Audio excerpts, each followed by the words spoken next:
é ateu. Não. Bom, primeiro a segunda reforma.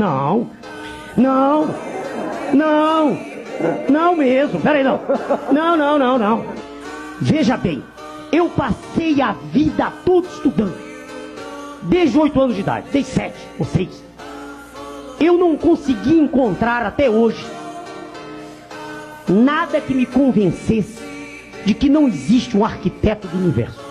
Eu olho para esse universo físico, químico, matemático, biológico, sociológico, psicológico.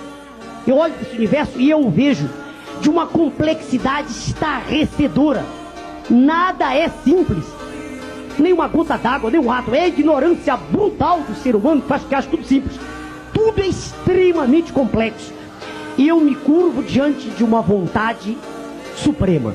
Eu creio em Deus.